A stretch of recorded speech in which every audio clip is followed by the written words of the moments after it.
வணக்கம் நண்பர்களே, welcome to movie critic channel.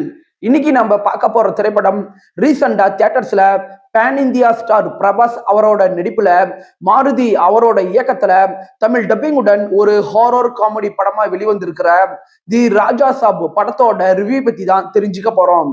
வாங்க படத்தோட கதை என்ன அப்படிங்கிறத மேலோட்டமா தெரிஞ்சுக்கலாம். படத்துல ஹீரோ பிரபாஸுக்கு அப்பா அம்மா கிடையாது. அவரை சின்ன வயசுல இருந்து அவரோட பாட்டி தான் வளர்த்துக்கிட்டு இருக்கிறாங்க. ஹீரோவோட பாட்டிக்கு ஞாபக மறதி இருக்குது.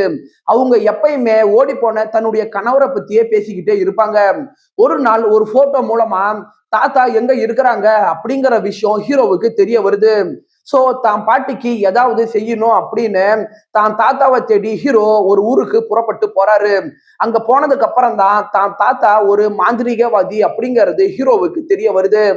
இதுக்கப்புறம் நடக்கிற அமானுஷ்யமான சம்பவங்கள் என்னென்ன, காமெடியான சம்பவங்கள் என்னென்ன அப்படிங்கிறத அடுத்தடுத்து சொல்றதுதான் படத்தோட மீதி கதையே.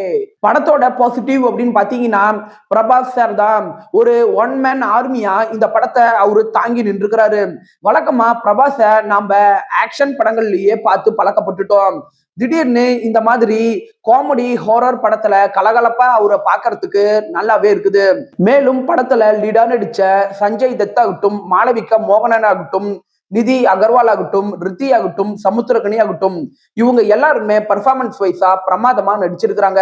படத்தோட இன்டர்வல்ல வர காட்சிகளாகட்டும், கடைசி 25 நிமிஷ காட்சிகளாகட்டும், இதெல்லாம் படத்துல சூப்பரா இருக்கு. படத்துல ஒரு அரண்மனையா காட்டியிருப்பாங்க. அந்த இடங்கள்ல பயன்படுத்தப்பட்டிருக்கிற ஆர்ட் ஒர்க் படத்துல நல்லாவே இருக்குது. படத்துக்கு தமன் தான் மியூசிக் பிளே பண்ணியிருக்கிறாரு. அவருடைய மியூசிக் ஹாரர் மற்றும் காமெடி காட்சிகளுக்கு நல்லாவே சப்போர்ட் பண்ணிருக்குது. படத்தோட செகண்ட் ஹாஃப்குள்ள நீங்க வந்ததுக்கு அப்புறம் வர காமெடி காட்சிகள் நல்லாவே இருக்கு. இந்த படத்தை சினிமோட்டோகிராஃபிக் மூலமா நல்ல கலர்ஃபுல்லாவே பிரசன்ட் பண்ணிருக்கிறாங்க. படத்தோட குறைகள் அப்படின்னு பாத்தீங்கன்னா, இந்த படத்தோட கதைக்களம் ஒரு பழக்கப்பட்ட கதைக்களம். ஒரு பெரிய அரண்மனை இருக்குது. அந்த அரண்மனைக்குள்ள ஒரு பேய் ஒண்ணு இருக்குது. அந்த மர்மத்தை தெரிஞ்சுக்க ஹீரோ வராரு அப்படின்னு ஒரு பழக்கப்பட்ட பாணியில தான் இந்த படமே மூவ் ஆகுது.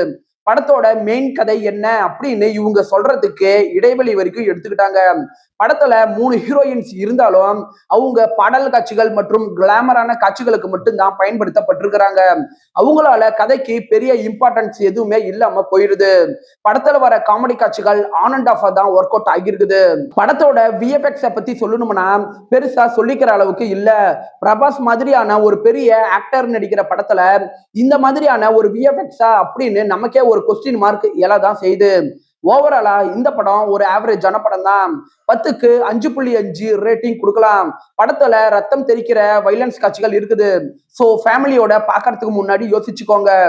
என்னுடைய ரிவ்யூ உங்களுக்கு பிடிச்சிருந்துச்சுன்னா மறக்காம லைக் பண்ணி சப்ஸ்கிரைப் பண்ணுங்க. நான் அடுத்து போடக்கூடிய வீடியோஸ் மற்றும் ஷார்ட்ஸ் உங்களுக்கு உடனே வரும். உங்களுடைய கருத்துக்களை கமெண்ட்ல பதிவிட மறந்துடாதீங்க. நாம வேற ஒரு வீடியோல சந்திக்கலாம். அது வரைக்கும் நன்றி, வணக்கம்.